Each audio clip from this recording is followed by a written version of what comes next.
एक दिन मम्मी से फोन पर बातों बातों में मैंने पूछा, मम्मी, वो वरुण अंकल कैसे हैं जिनकी शादी में हम लोग कई साल पहले गए थे? बहुत दिनों से सोच रही थी।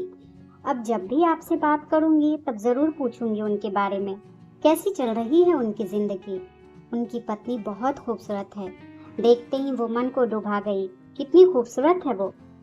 मम्मी ने कहा, अरे अच्छा याद दिलाया। मैं तुम्हें बताना ही भूल गई कि उनकी शादी के कुछ दिन बाद मैं बैंक गई थी। तो मैंने वहां पूछा कि मैनेजर वरुण जी नहीं दिख रहे हैं। तो वहां पता चला कि उनका ट्रांसफर हो गया है पंजाब। फिर एक दिन शाम को अचानक वरुण जी आए। हम लोग आश्चर्यचकित हो गए उन्हें देखकर कि अरे वाह, इतने सालों बाद। वो बोले, हाँ, शादी के थोड़े ही दिन बाद मेरा ट्रांसफर हो गया था और अब 5 साल बाद फिर से यहीं के बैंक में मेरा ट्रांसफर हो गया है। हम लोगों ने कहा, यह तो बहुत अच्छा हुआ।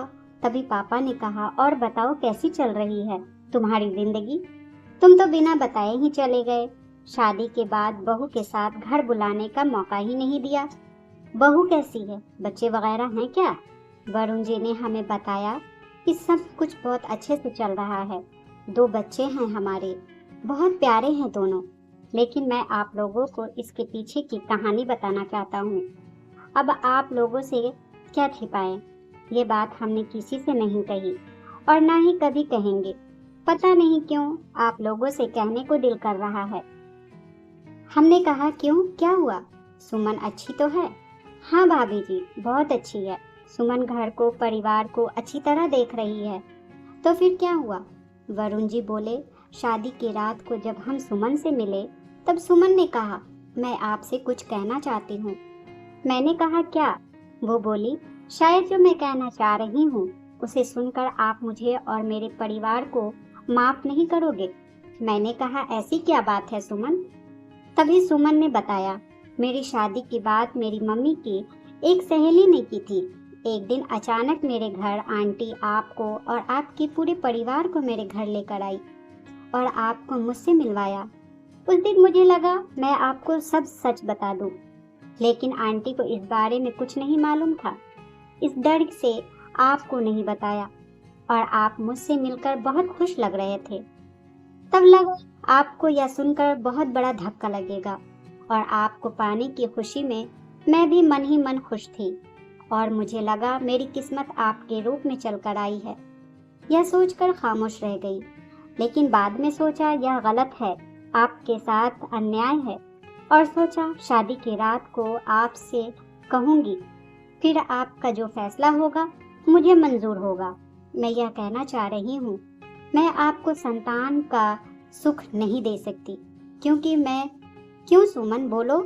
क्योंकि मैं एक किन्नर हूँ। वरुण ने कहा, क्या कह रही हो सुमन? हाँ वरुण जी, यह सच है। सुमन, यह क्या कह दिया? मुझे ऐसा लग रहा है कि जमीन फट जाए और मैं उसमें समा जाऊं। लेकिन तुम्हें मैं बहुत चाहने लगा हूँ। तुम्हें देखकर कोई नहीं कहेगा कि तुम एक किन्नर हो। तुम में तो पूरे औरतों के गुण हैं। रूप रंग से तुम बहुत खूबसूरत हो। कहीं से भी किसी को कोई शक नहीं होगा। सुमन ने कहा, जी वरुण जी, जब मैं छोटी थी तब से लेकर आज तक मेरे माता पिता ने मुझे किन्नर समाज के लोगों से बचाकर रखा। किसी को भी यह जाहिर नहीं होने दिया कि हमारी बेटी एक किन्नर है। मैं अपने माता पिता की इकलौती संतान हूँ। मैं बहुत ही मन्नतों के बाद पैदा हुई। उन्होंने मुझे बहुत प्यार और दुलार से पाला है। मेरी माँ पिताजी का यह सोचना था कि शादी तो करनी है नहीं, ये मेरी बेटी बेटा दोनों ही है। लेकिन वो आंटी ने सोचा इनकी बेटी बड़ी हो गई है, मैं अचानक कोई रिश्ता लेकर जाऊंगी तो मेरी दोस्त बहुत खुश हो जाएगी। लेकिन मेरी माँ खुश नहीं, दुखी हो गई थी। उन्होंने उस समय आप लोगों का स्वागत तो किया, लेकिन कुछ भी जाहिर होने नहीं दिया। सब कुछ ईश्वर पर छोड़ दिया। माँ ने यह बात इसलिए किसी को नहीं बताई कि अगर किन्नर समाज के लोगों को पता चलती तो वो लोग मुझे ले जाते। मैं आपको धोखे में नहीं रखना चाहती। इस वजह से आपको मैंने सब सच बता दिया। आप वरुण जी परेशान ना हो, मैं बिना कुछ कहे यहाँ से चली जाऊंगी। सारा इल्ज़ाम अपने ऊपर ले लूंगी। कि मेरी ज़बरदस्ती शादी की गई है, मैं किसी और से शादी करना चाहती थी। तब वरुण बोले, सुमन, इतने दिनों से तुमसे बात करते करते मुझे तुमसे प्यार हो गया है और मैं तुम्हें बदनाम नहीं करना चाहता हूँ। मैं तुम्हें अपना नाम देने के लिए यहाँ लाया हूँ। सुमन, मेरा एक गलत कदम दोनों घरों की बदनामी करा देगा। मैं आज अभी यही कसम खाता हूँ कि मैं इस हालात में भी तुम्हारे साथ जिंदगी गुजारूंगा और किसी को भी कुछ पता नहीं चलने दूंगा। सुमन ने कहा, वरुण जी, आप महान हैं, और कदमों पर गिर गई। मैंने सोचा भी नहीं था मेरी किस्मत में आप जैसे इंसान का साथ होगा।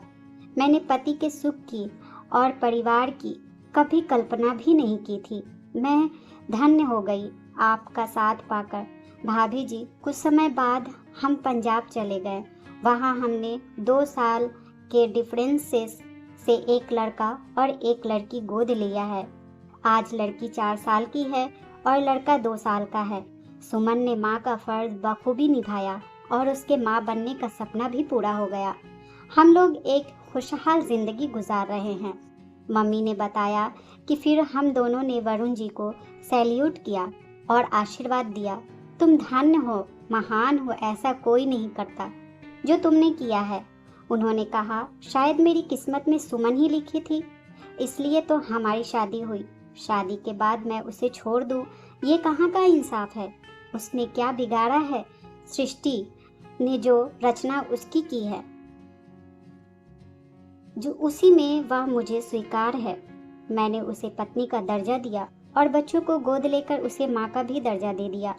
हम सब खुश हैं। जो मेरे भाग्य में लिखा है वो मुझे मिला, इसमें दोष किसी का नहीं है।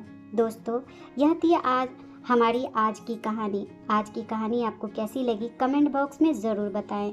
वीडियो अच्छी लगी हो तो लाइक और शेयर करना ना भूलें। चैनल को सब्सक्राइब ज़रूर कर दें। अगर आप इस चैनल पर नए हैं तो मिलते हैं एक ऐसी नई कहानी के साथ एक नई वीडियो में। तब तक के लिए धन्यवाद।